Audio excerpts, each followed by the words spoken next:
কম মেরাজ সম্পর্কে যদি আমার মতো এক নগণ্য সারা জীবন দাঁড়িয়ে বা বসে বক্তব্য রাখে, মেরাজের ঘটনা শেষ হবে না, ঠিক কিনা? এত বিশাল লম্বা ঘটনা। আমি চেষ্টা করব কোরআন এবং হাদিসের আলোকে যদি মেরাজ সম্পর্কে দুই একটি কথা তুলে ধরার চেষ্টা করব। আল্লাহ যেন আমাকে তৌফিক দান করেন। সবাই বলে আল্লাহুম্মা আমিন। আমি প্রথমে একটা আয়াত তিলাওয়াত করেছিলাম, সুবহানাল্লাযী আসরা বিআবদিহি লাইলাম মিনাল মাসজিদিল হারামি ইলাল মাসজিদিল আকসা। মেরাজ সম্পর্কিত সূরা বনী ইসরাইল এর 15 নম্বর পারার প্রথম আয়াত, সেটা বনী ইসরাইলের প্রথম আয়াত। আল্লাহ রাব্বুল আলামিন বলতেছেন, আমি আমার হাবিবকে মসজিদে হারাম থেকে, বৈতুল্লাহ থেকে মসজিদে আকসা, আজকে ফিলিস্তিনের জমিনের মধ্যে যে মসজিদে আকসার মধ্যে রাতের বেলা নিয়ে গেলাম। লাইলাম মিনাল মসজিদিল, লাইলাম মতলব হয়ে থাকলো আপনার রাতের বেলা। আমি রাত্রিতে আমার হাবিবুল্লাহকে আমি বৈতুল্লাহ থেকে বৈতুল মুকদ্দাসের মধ্যে নিয়ে গেলাম। আর সেখান থেকে আমি আল্লাহ, সংক্ষিপ্তভাবে বলতেছি, সেখান থেকে আমি আল্লাহ রব্বুল আলামিন আমার হাবিবকে আমার আরশে আজিমের মধ্যে নিয়ে আসলাম। বলেন সুবহানাল্লাহ। আমি সেখান থেকে আমার হাবিবকে স্বয়ং আমি সেখান থেকে রফরফ সোয়ারের মাধ্যমে আমি আরশে আজিমের মধ্যে নিয়ে এলাম। চিৎকার দিয়ে বলেন সুবহানাল্লাহ। আল্লামা তাফতাজানী রহমতুল্লাহ তাআলা আলাইহি শরে আকাইদে নসফিক যদি আমরা দেখি তাহলে দেখতে পাই যে তিনি বলেছেন সেখানে আল্লাহ ওনার হাবিবের সঙ্গে সরাসরি সাক্ষাৎ করেছেন। চিৎকার দিয়ে বলেন না সুবহানাল্লাহ। আল্লাহ রসুলকে আল্লাহ আরশে আজিমের মধ্যে নিয়েছেন। মেরাজ শব্দের অর্থ হলো আপনার উপরের দিকে ভ্রমণ করা। কেউ যদি উপরের দিকে ভ্রমণ করে তাকে মেরাজ বলা হয়। আল্লাহ সেই দিন উপরে নিতে নিতে একদম আরশে আজিম পর্যন্ত ওনার হাবিবকে নিয়ে গিয়েছিলেন। চিৎকার দিয়ে বলেন সুবহানাল্লাহ। এই মেরাজও কেড়ে নিলেন। মেরাজে নেওয়ার অনেক কারণ রয়েছে, এত সংক্ষিপ্ত সময়ে সব কারণ বলা যাবে না, দুই একটা কারণ বলার চেষ্টা করব। ওয়া মা আলাইনা ইল্লাল বালাগ, ওয়া দুই একটা বলার চেষ্টা করব, আল্লাহ যদি আমাকে তৌফিক দান করেন। মেরাজে নেওয়ার অনেক কারণের মধ্যে তুমি একটা কারণ হলো আল্লাহর নবী, দু জাহানের বাদশা নবী, রাহমাতাল লিল আলামিন নবী এই পৃথিবীর জমিনে আগমন করেছেন। এই পৃথিবীর জমিনে আগমন করার কারণে এই জমিন আকাশের দিকে তাকায় আর বলে, তুমি কি নিয়ে অহংকার করো? তোমার বুকে কে আছে? তুমি কি জানো রাহমাতাল লিল আলামিন, দু জাহানের বাদশা নবী, রাহমাতাল লিল আলামিন নবীকে আল্লাহ রাব্বুল আলামিন আমার বুকে রেখে দিয়েছে।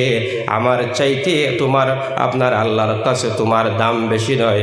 যদি তোমার কাছে আল্লাহর দাম বেশি থাকতো তাহলে মুহাম্মাদুর রাসূলুল্লাহকে তোমার আকাশের মধ্যে রেখে দিতেন। জমিন অহংকার করে বলতো, হে আকাশ, তুমি জানো না এই জমিনে রয়েছেন মুহাম্মাদুর রাসূলুল্লাহ, আমার বুকে মুহাম্মাদুর রাসূলুল্লাহ চলাফেরা করেন, আমার উপরে এখানে রাহমাতাল লিল আলামিন নবী থাকেন, তোমার সেখানে থাকেন না।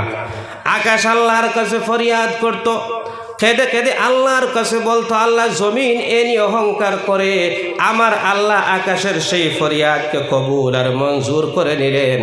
আর আমার আল্লাহ উনার হাবিবকে আরশে আজিম পর্যন্ত নিয়ে গেলেন। বলেন সুবহানাল্লাহ। প্রথম আসমান, দ্বিতীয় আসমান, তৃতীয়, চতুর্থ, পঞ্চম, ষষ্ঠ, সপ্তম আকাশ পর্যন্ত, এরপরে কাবা কাউসাইন হয়ে আপনার সুজা আরশে মুআল্লা আরশে আজিমের মধ্যে পৌঁছে গেলেন। বলেন সুবহানাল্লাহ। সেই দিন থেকে আপনার জমিনের সেই অহংকার শেষ হয়ে গেল, ঠিক কিনা? তাছাড়া অন্যতম কারণ হলো আরশে আজিমের মধ্যে আল্লাহ রাব্বুল আলামিনের জন্য নিয়ে গেলেন। জমিনের মধ্যে অসংখ্য অগণিত রাহমাতের ফেরেশতা রয়েছেন, গজবের ফেরেশতা রয়েছেন। ঠিক সেইভাবে আকাশের মধ্যে আল্লাহ রাব্বুল আলামিন লক্ষ লক্ষ কোটি কোটি অগণিত ফেরেশতাদেরকে রেখে দিয়েছেন। বলেন সুবহানাল্লাহ। একদল ফেরেশতা রয়েছেন আকাশে, একদল ফেরেশতা রয়েছেন জমিনে। কেউ বা আকাশে জমিনে উভয় জায়গায় তার ডিউটি রয়েছে। যেমন কিছু ফেরেশতারা রয়েছেন যাদের ডিউটি হলো শুধুমাত্র জমিনে তুমি ডিউটি করবে, আর কিছু ফেরেশতারা রয়েছেন তাদের ডিউটি শুধুমাত্র আল্লাহর আকাশের মধ্যে জমিনে আসার কোনো পারমিশন নেই। আকাশের ফেরেশতাগুলাদেরকে জমিনের ফেরেশতারা বলতো, হে আকাশের ফেরেশতারা, তোমাদের ডিউটি আকাশের মধ্যে, তোমরা মুহাম্মদুর রাসূলুল্লাহ সাল্লাল্লাহু আলাইহি ওয়াসাল্লামকে তোমরা দেখতে পাও না, তোমরা পাও না। আমাদের কাছে মুহাম্মদুর রাসূলুল্লাহ সাল্লাল্লাহু আলাইহি ওয়াসাল্লাম রয়েছেন, বলেন সুবহানাল্লাহ। আকাশের ফেরেশতারা আমার আল্লাহর দরবারে ফরিয়াদ করতে থাকে আর বলতে থাকে, আল্লাহ রব্বুল আলামিন, আমরা জমিনে যাওয়ার পারমিশন নাই, এজন্য তোমার রাহমাতাল লিল আলামিনের সঙ্গে সাক্ষাৎ করতে পারি নাই। আল্লাহ রব্বুল আলামিন, তোমার রাহমাতাল লিল আলামিনের সঙ্গে আমরা সাক্ষাৎ করতে চাই, তোমার রাহমাতাল লিল আলামিনকে আমাদের কাছে নিয়ে আসো, বলেন সুবহানাল্লাহ। আল্লাহ আকাশের ফেরেশতাদেরকে তিনি কি করলেন, সেখানে নিয়ে নবীর সঙ্গে আপনার সাক্ষাৎ করিয়ে তাদেরকে নবীর রহমতে আপনার ভরপুর করে দিলেন। চিৎকার দিয়ে বলেন সুবহানাল্লাহ। তাছাড়া প্রধানত কারণের মধ্যে হলো আল্লাহ রাব্বুল আলামিন তার আরশে আজিমের মধ্যে, আকাশের মধ্যে বেহেশত তৈরি করেছেন, দোজখ তৈরি করেছেন, লৌহ তৈরি করেছেন, কলম তৈরি করেছেন। আরশ, লৌহ, কলম, জাবারুত, মালাকুত সব কিছুকে অবলোকন করানোর জন্য আমার আল্লাহ বলতেছেন, বান্দু তোমাকে এই জমিনের মধ্যে দিয়ে দিলাম, জমিনের সব কিছু তোমাকে অবলোকন করালাম, জমিনের সব কিছু দেখালাম। বন্ধু এবার তুমি চলে আসো, তোমার সাথে আমি কোনো কিছু গোপন রাখতে চাই না। বন্ধু তুমি একবার আরশে আজিমের মধ্যে চলে আসো, প্রথমতে আমি আল্লাহ রব্বুল আলামিন তোমার সঙ্গে সাক্ষাৎ করতে চাই, বলেন সুবহানাল্লাহ। বন্ধু তুমি সেখানে আসো, বেহেশতকে আমি তোমাকে দেখাবো, দোজখ দেখাবো, তোমাকে জাবারুত, মালাকুত, আরশে আজিম, আরশে মুআল্লা, কাবা, কাউসাইন, আরশে আজিম সব কিছু আমি আল্লাহ রব্বুল আলামিন তোমাকে দেখাতে চাই, বলেন সুবহানাল্লাহ। আল্লাহর হাবিব বেহেশতে গেলেন, জিবরাইল আলাইহিস সালাতু ওয়াস সালাম ছিলেন ওনার সাথী। আল্লাহর হাবিব বেহেশতের মধ্যে গেলেন, দুজকের মধ্যে গেলেন, আরশে আজিমের মধ্যে গেলেন। আকাশের প্রথম আসমান থেকে সপ্তম আকাশ পর্যন্ত সব কিছু পরিদর্শন করলেন, বেহেশত পরিদর্শন করলেন, দুজক পরিদর্শন করলেন। যখন দুজকের মধ্যে গেলেন, দুজকের মধ্যে গিয়ে দেখতে পেলেন একদল মানুষকে আপনার বেশি বেশি করে শাস্তি দেওয়া হচ্ছে। এমন একদল মানুষ, তাদের পেটগুলা মোটা হয়ে গিয়েছে, তাদের পেটের ভিতরে দেখতে লক্ষ লক্ষ কোটি কোটি বড় বড় সাপ দেখা যায়। সাপগুলা মানুষকে চুবল দেয়, সাপগুলা মানুষকে কামড় দিতেছে। আল্লাহ রব্বুল আলামিনের হাবিব জিবরিল আমিন আলাইহিস সালাতু ওয়াস সালামকে বলতেছেন, বন্ধু এরা কারা যাদের এত মোটা মোটা পেটগুলা রয়েছে, তারা পেটের মধ্যে সর্প দেখা যায়, সাপগুলা তাদেরকে আপনার কামড় দিতেছে। জিবরিল আমিন আলাইহিস সালাতু ওয়াস সালাম বলতেছেন, ইয়া রাসূলুল্লাহ, ইয়া হাবিবাল্লাহ, ইয়া রাহমাতাল লিল আলামিন, নবী গো, এরা অন্য কেউ নয়, এরা হলো আপনার উম্মতের মধ্যে থেকে একদল মানুষ যারা জমিনের মধ্যে সুদ বক্ষণ করত। সুদ বক্ষণ করার কারণে আজকে তাদেরকে হাসরের মাঠে আল্লাহ রব্বুল আলামিন এইভাবে শাস্তি দিবেন। আল্লাহর হাবিব কিছুক্ষণ অগ্রসর হলেন, কিছু অগ্রসর হওয়ার পরে দেখলেন একদল মহিলারা তাদের নিজের হাত দিয়ে তাদের মাথার চুলগুলা তারা এমনভাবে আপনার ছিঁড়তেছে, তাদের মাথার মধ্যে পাথর দিয়ে আপনার ডিল মারা হচ্ছে। তাদের ফেরেশতারা তাদের মাথার মধ্যে বিশাল বিশাল পাথর দিয়ে আঘাত করতেছে, মাথাগুলা চূর্ণ বিচূর্ণ হয়ে যায়, আবার একত্রিত হয়ে যায়। এমনভাবে তারা চিৎকার করতেছে, চেঁচামেচি করতেছে। হাসরের মানুষগুলা যেন আপনার ভয়ে আতঙ্কিত হয়ে গিয়েছে, আর আল্লাহকে বলতেছে, আল্লাহ রব্বুল আলামিন এরা কারা এত বেশি চিৎকার করতেছে, আল্লাহ আমরা হাসরবাসী মানুষরা আজকে আমরা ভয় পাইতেছি। আল্লাহ রব্বুল আলামিন ওদের চেঁচামেচাকে আপনি বন্ধ করে দেন, ওদের চেঁচামেচার জন্য আজকে হাসরের মাঠে আমরা বড় আতঙ্কিত হয়ে আছি। আল্লাহর হাবিব রাহমাতাল লিল আলামিন নবী হযরতে জিবরিল আমিন আলাইহিস সালাতু ওয়াস সালামকে আল্লাহর হাবিব বললেন, হে ভাই জিবরিল, এরা কারা যারা নিজের মাথার চুল তারা নিজে ছিঁড়তেছে, এরা কারা? যারা তাদের মাথার মধ্যে বিশাল প্রকাণ্ড পাথর দিয়ে আঘাত করার পরে আবার মাথাগুলা একত্রিত হয়, আবার তাদের মাথার মধ্যে পাথর মারা হয়। হে ভাই জিবরিল আমিন আলাইহিস সালাতু ওয়াস সালাম, এরা কারা এবং তাদেরকে কেন এভাবে শাস্তি দেওয়া হচ্ছে?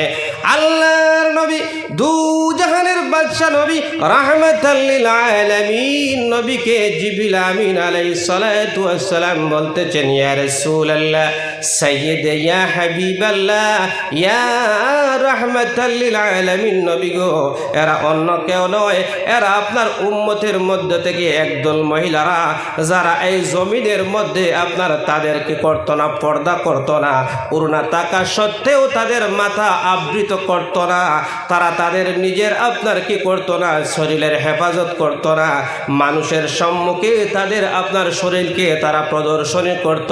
এজন্য কিয়ামতের মাঠে আপনার উম্মতের মধ্যে থেকে এই মহিলাদেরকে আল্লাহ রাব্বুল আলামিন এইভাবে শাস্তি দিবেন। বলেন নাউযু বিল্লাহি মিন যালিক।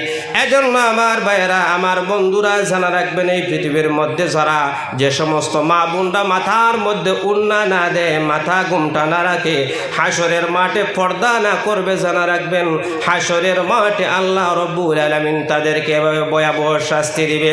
আল্লাহর নবী রাহমাতাল লিল আলামিন নবী আরো একটু অগ্রসর হলেন, আরো একটু অগ্রসর হয়ে দেখতে পেলেন একদল পুরুষরা আপনার নিজের শরীর থেকে তারা নিজে গোশত আপনার এইভাবে ছিঁড়ে মেরে খাচ্ছে, নিজের শরীর থেকে গোশত আপনার টুকরা টুকরা চূর্ণ বিচূর্ণ করে তারা নিজে আবার মুখের মধ্যে দিচ্ছে। বলেন নাউযু বিল্লাহি মিন যালিক। এ ভয়াবহ অবস্থা। তাদেরকে ফরিস্তারা চায় তাদেরকে খাবার দেওয়ার জন্য, কিন্তু তাদের ভাগ্যে জুটে না। ফরিস্তারা চায় তাদেরকে ভালো কিচ্ছু দেওয়ার জন্য, কিন্তু তাদের ভাগ্যে জুটে না। তারা নিজের শরীরকে আপনার চূর্ণ বিচূর্ণ করতে আসে। তারা দেখা যায় ফরিস্তারা চেষ্টা করেন ওদেরকে ভালো কোনো কিছু, হালাল কোনো কিছু দেওয়ার জন্য, কিন্তু তারা হালাল জিনিসগুলা তারা নিতে চায় না, নিতে পায় না।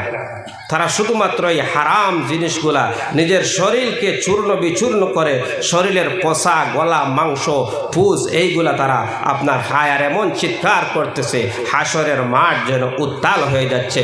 চিৎকার দিয়ে বলেন নাউযু বিল্লাহি মিন যালিক।